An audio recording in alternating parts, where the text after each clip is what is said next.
everybody. Can you hear me? We are live. Let's see who else in here. Anyone in here besides me? Okay, so let's get started. This is Kohl Outdoor. Today, I would like to remind you about my kayak GoFundMe, and I do have other things going on in this channel. Just be sure to check it all out. Today, we're going to answer all the questions that we have going on, and we have all the numbers right here for all the questions. Last one in the cup, as I answer them all, will definitely win the home player prize package. So we're just doing a reverse drawing. Last number drawn wins it all. If you happen to win today, make sure you leave me your information in my email. My email will be in the description of this at the very end of the live stream. So if you haven't already subscribed to my channel, please go subscribe today. So we're gonna start off with the drawing right now. See, the first question being answered is going to be, it's coming from Jake Stringfellow. So, Jake, congratulations, you're the first loser. And we're going to go, and his question is, what is my favorite bait for fall and winter fishing? That is a very good question, because different parts of the season is going to have different strategies. But overall, if you want to take an overall, you can't go wrong with the drop shot. A lot of times in the fall, and especially in the winter, the fish are going to be inactive, and being able to use a drop shot effectively will help you catch some of those tougher to catch fish. So the next number coming out there is going to be a, can we select the color? Oh, I am actually giving this out my own supply, and I don't really have a lot of colors to choose from. So I'm sorry, and that one was given to us by Cyrus Kohl.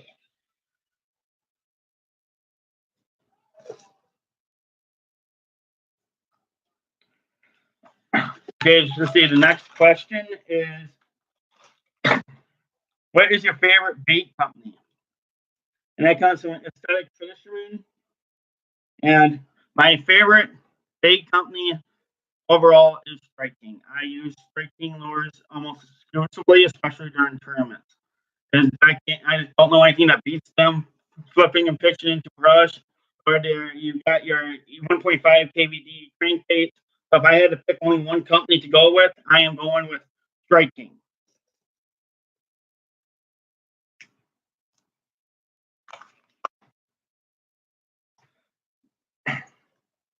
Okay, and this is another question from Cyrus Kohl, and he is asking, can I use a 6-foot rod instead of a 7.5-foot rod and still catch fish?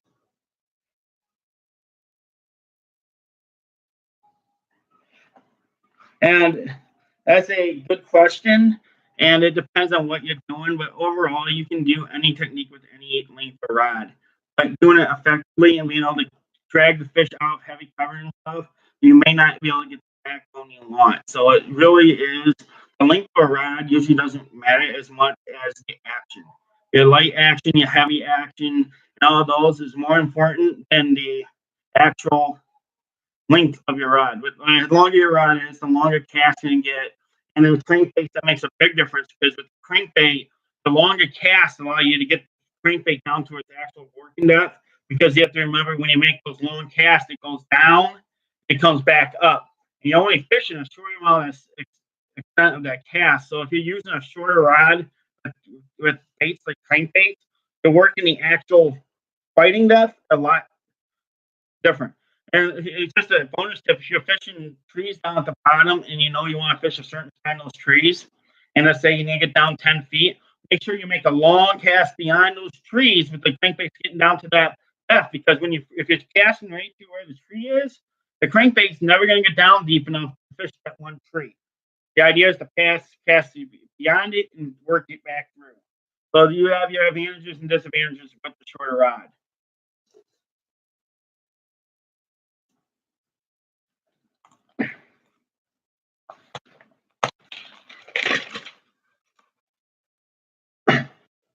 Okay, and G Money Strong is asking me what is my favorite jig color.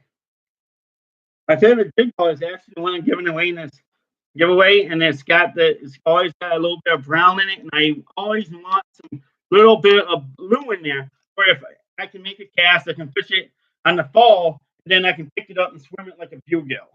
So I can make every second count of a cast. I'm not just fishing it into the cover, letting it sink to the bottom, picking up and moving it out. I can actually pitch it in there, work it like a jig, then pick it up and swim it back to the boat. And a lot of times that will allow you to pattern your bass a lot faster. And by patterning the bass, you are going to be able to catch a lot more. Good job by the questions this week, guys. It's awesome. You guys gave me a lot of questions, and I hope every week's like this. And every week I will answer every single one of your questions on the live show. So, Bass Assassin asked me if I win, can I select color and scheme? And once again, we are going for the base that we have right here because they're out of my own personal collection.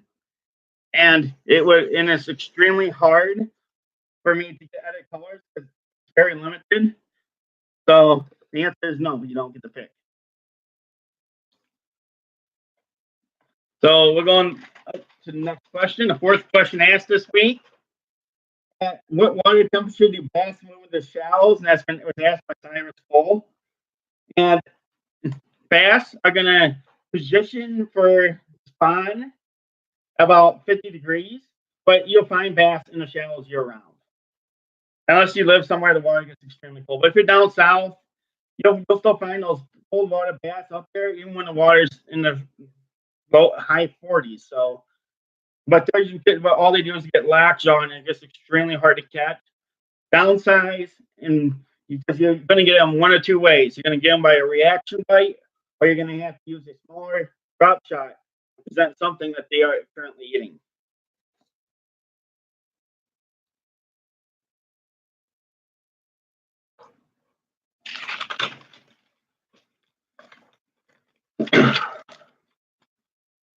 Okay, the static fisherman asked me, how many bait casters do I own? It's a good question. I went and started counting, and I stopped counting at 20. So, I don't know. A lot.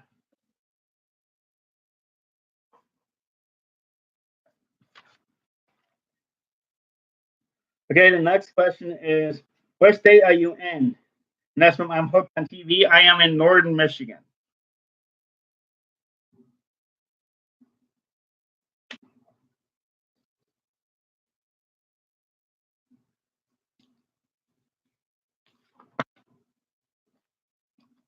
Wow, you guys asked a lot of questions. I'm telling you that. And this is awesome.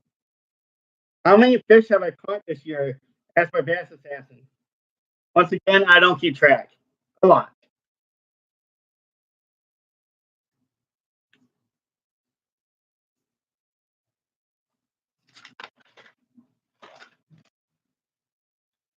What company is best for buzz baits? My favorite buzz baits are made by Bua. And there are a couple different ones within that one. No.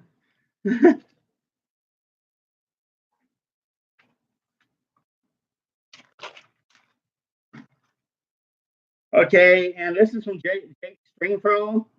What is my top 3 soft plastic baits? My top 3 soft plastic baits are going to be drop shot worm. The striking, anything made by striking is great. Maybe I like some soft plastic sometimes. I like some soft plastic frogs, and probably a wow, this is a hard question. There's so many. Probably a rodent, a striking rodent for pitching. I don't know. I keep marking you guys off.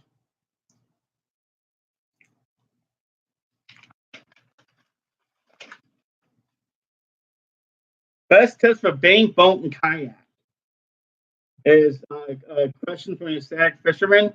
And Okay, you want some tips for each one. But for bank fishing, a lot of people they concentrate too much on casting out where the deeper water is, and that's a mistake. The fish you should be fishing it just like you would if you were fishing from a boat and concentrate at what's close to the shore. So go down stream from wherever you're casting, or down lake or up lake, and cast to the edges like you would off a boat. And for a kayak or a boat, the most important thing that you have in fishing is making sure that you have good boat position. If your boat is out of position, it's extremely hard to make your lures have the right presentation for what the fish want that day. So those are for bank, fishing it like you would if you were fishing a onshore on a boat and making sure you cast into the edges. And for kayaks or regular boats, is your boat positioning. Make sure you're in the right position to make your cast and work your position face the right way.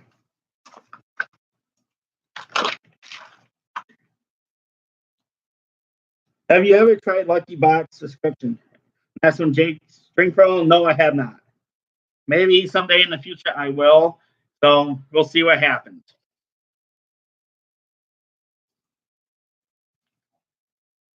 Are there crayfish in Muck Bottom lakes?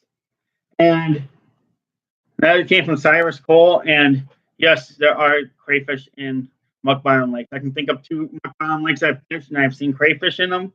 So they're there.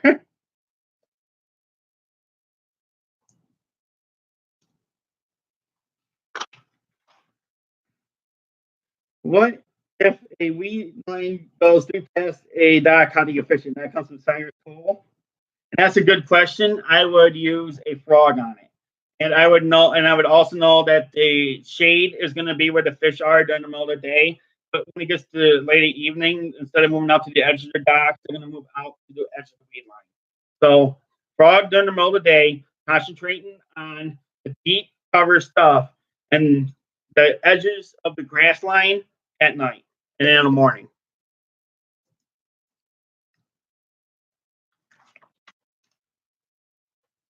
Are you filming this inside your house with a static fisherman?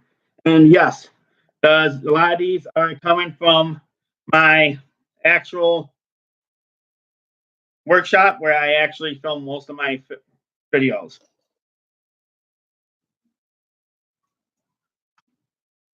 Which jig will catch more bass? And that comes from Too Fat to Hunt. And a great bait for catching bass in any situation on a jig head uh, is it gets it tube in bleach color. If you can still find those, they're hard to find, but that's great. But if you're talking about fishing jigs, I find that you need to figure out what the temperament of the bass is and actually fish it to the fish, because you're fishing for the fish. They aren't fishing for you.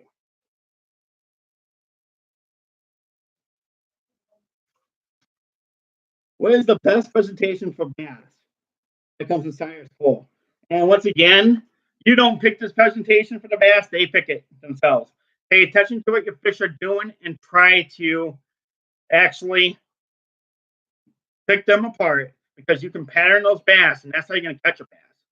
Figuring out and thinking like a fish. Think like that bass, because that's how you're going to catch that bass.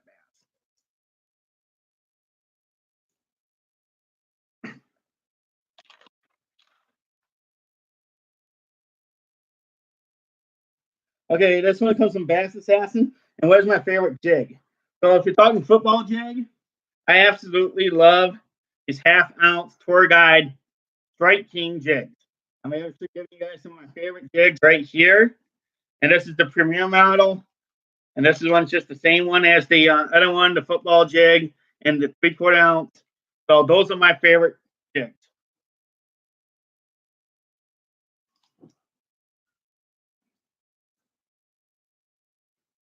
Okay, do bass eat other bass? When it comes from Cyrus Cole, yes, bass are cannibals. If you don't believe me, a lot of those minnows get eaten by the males after they get done guarding the nest.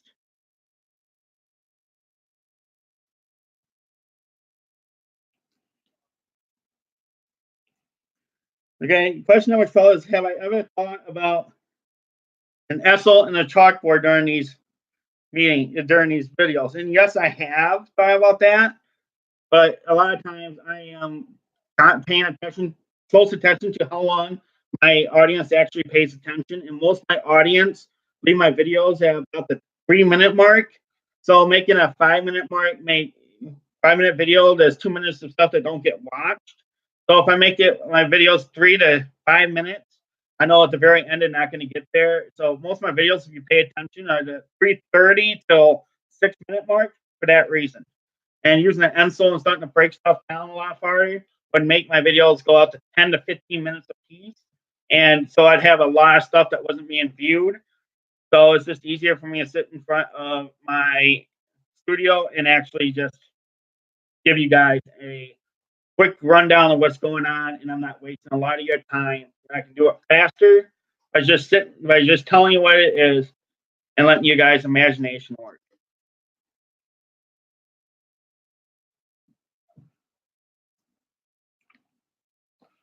Okay, question number 14.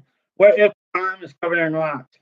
Okay, if you get anything where the bottoms all looks the same, always, always, always, always take your time and find things that are different. You're going to find drop-offs, different types of structures. Even something that might be explosive is you find a rock that's just a little bit bigger that the bass can use to hide, or anywhere you get bigger rocks. But pay attention to the lake structure and look for different types of soils. A lot of times they're going to use those soils, different types of soils, to create an edge. And along those edges is where the bass are going to migrate up to feed and come back out during the day.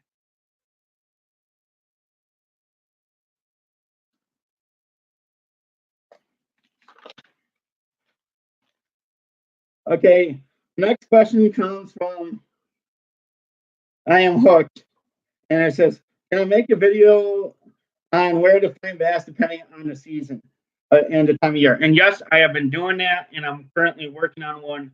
And my next actual classroom is going to be on this, but I haven't, put up some of my videos for my sponsorship videos yet. I've been working on it. I'm trying to figure out how to go live for those and be able to bring up my screen onto the thing where you can actually see a PowerPoint. I just haven't figured it out yet. So as soon as I figure that out, I'm going to be coming live with classrooms, and there's definitely going to be a couple questions along this line.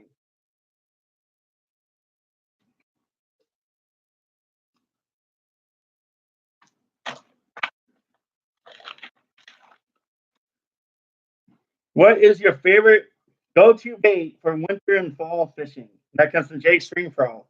My go-to bait. Okay. My go-to bait is, surprisingly, I'm letting the fish tell me. But when I start off today, I'm going to start with a moving bait.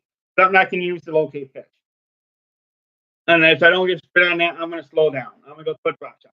So it's going to be something moving or drop shot. In the morning, it's usually a KVD dog working in the water as fast as I can with a bigger bait, because a lot of times when you're tournament fishing, you want that big fish to come early in the morning, because that's when most of your big fish are caught.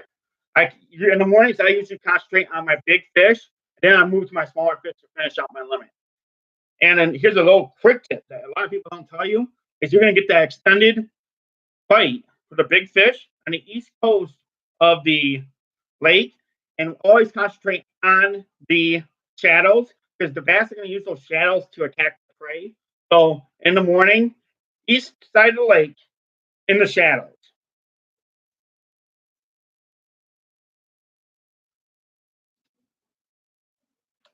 Number 11 is my top 5 species to fish for. Okay, my top 5. Smallmouth bass, largemouth bass, pike, walleye, muskie.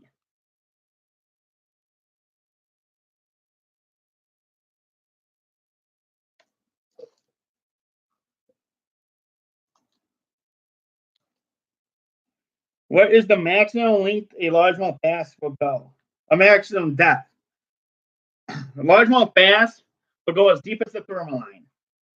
So figure out what the thermaline is and know that no fish are going to be below that, and your bass will actually tend to be in the deeper water during the day and move up to feed during the night. The bigger bass do anyways. Okay, 20. What are the odds of me winning this contest? Well, I think it was 1 in 46.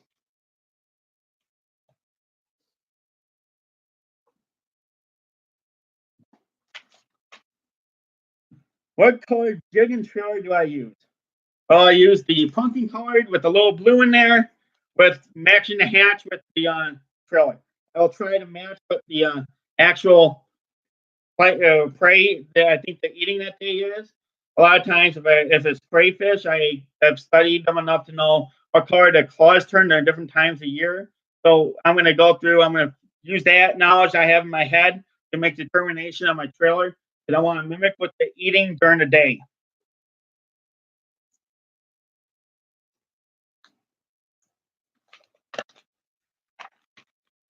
How big is your biggest bass ever? That's from a static fisherman, and I'm gonna say it was down in Texas, and it's definitely the 11 pound 2 ounces, or 11 pound 9 ounces.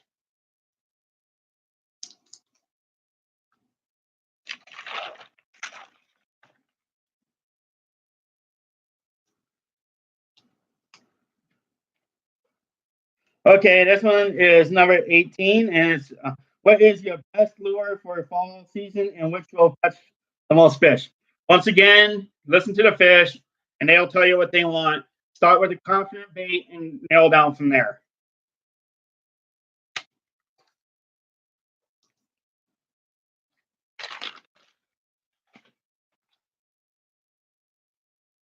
Okay, number 24 is it better to cast beside, under, or on top of a dock? Once again, the fish will tell you in the mornings it's better to be out on the edges using something to chase.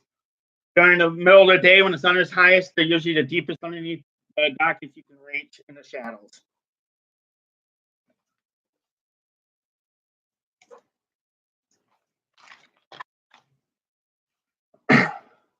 What do you recommend, a bait caster or a spinning gear for buzz baits?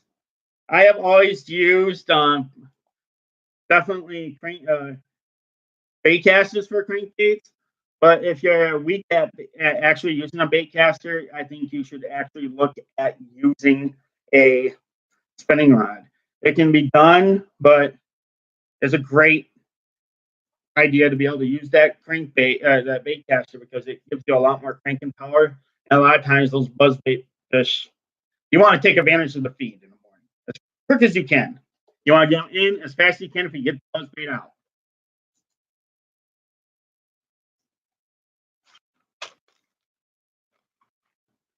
What you're okay? What am I targeting? This is from Bass Assassin when I'm fishing. I am going to start at my weed lines, move to wood, then I will go to rock.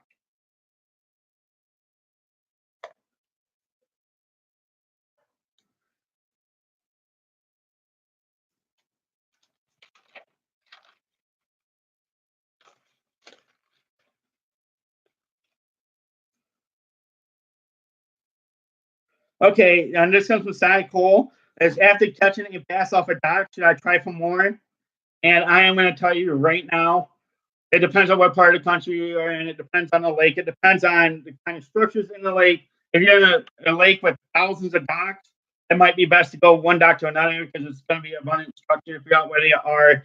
Concentrate on your points and things where there's extra cover around. But overall, if you're in a lake with lots of docks, don't go looking for more. And if you're on a dock that has abundance, no docks, and it's very little, they might stack up underneath them. And it also matters on the size of their dock. If it's a huge dock, there's a good chance they're going to pile up underneath there. And if it's a small dock, there's a chance they won't.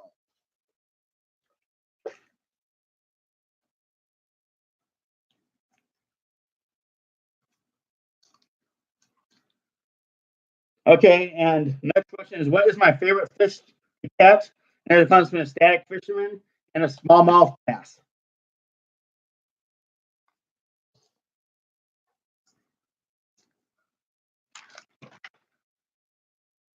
My best color, in my opinion, is anything pumpkin or pumpkin colored because that can mimic up here at least the crayfish and a bugle when swam.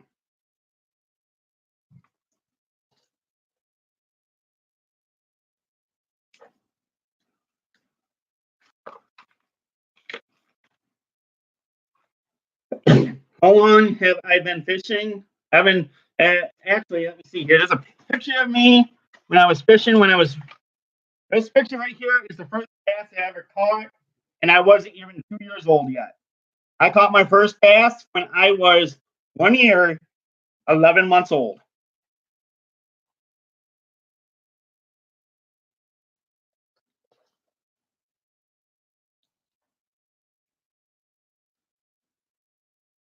Is it wise to have a second pole ready to cast, fire a cast to a place you just caught one? And this depends. If you're in a tournament that doesn't allow you to do it, then don't do it. But if you're, but it's a great idea to have. If you're fishing for fun or something like that, or you can use second rod, a lot of times you're going to get rope backs, and if you take that quick pitch out there, the same spot you just got bit, there's a good chance now a rope back member will pick up that jig and run off with it, and you'll have fish hooks instead of one.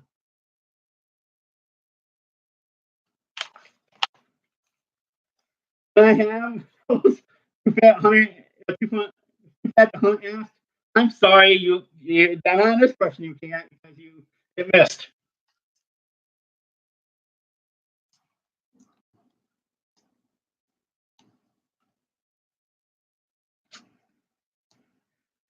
Gonna make a video on skipping baits, and that's from I Hook TV. And check my videos. I do have some on there, but later this spring when I can actually get out on the water and it's not frozen solid, I'll definitely be out there and I will show you how to do it.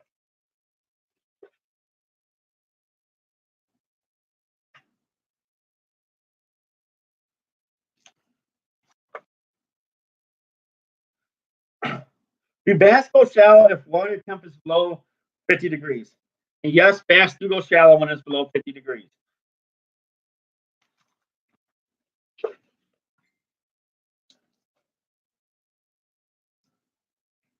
Do I think soft jerk baits or hard bait are better? And personally, I think you use them in different situations and they can be equally as good. But I prefer to use a hard jerk bait over a soft jerk bait because a lot of times the soft jerk baits, I can catch the same fish doing a drop shot, and I can actually do that presentation a lot better. So personally, I prefer the hard jerk bait over the soft jerk bait.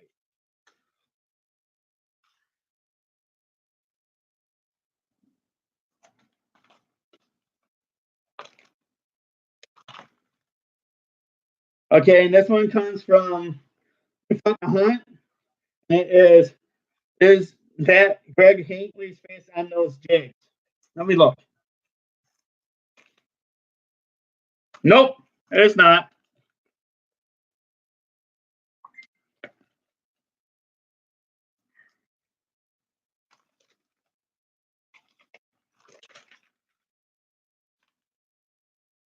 Okay, and this one right here is do bass eat bluegill? And yes, they do.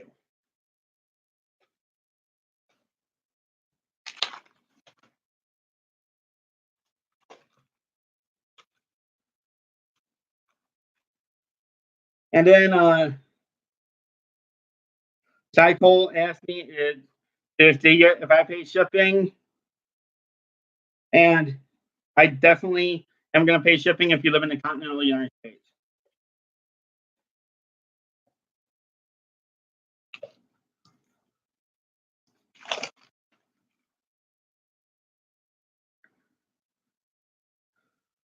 And this one's a repeat number. It was going to be best for bank and boat. I've already answered that.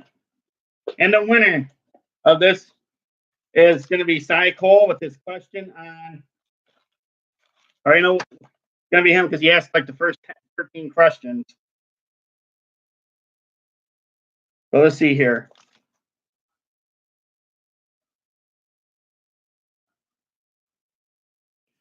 And the question is if it's sand and there's no rocks, how do I decide where to fish? And once again, it's the same as the rock question. I'm looking for different types of structure. I'm looking for different weed lines and that kind of stuff. So Cyrus Cole, if you want to, here's the deal. You leave me your contact information and my email, or you can donate the stuff back and I'll add a new lure to it and we can try again next week and have another giveaway. Thank you guys for staying with Kohl Outdoors for as long as you did. Make sure you subscribe and check out my channel. Until next time, I am your host of Kohl Outdoors, Eric Cole. Later.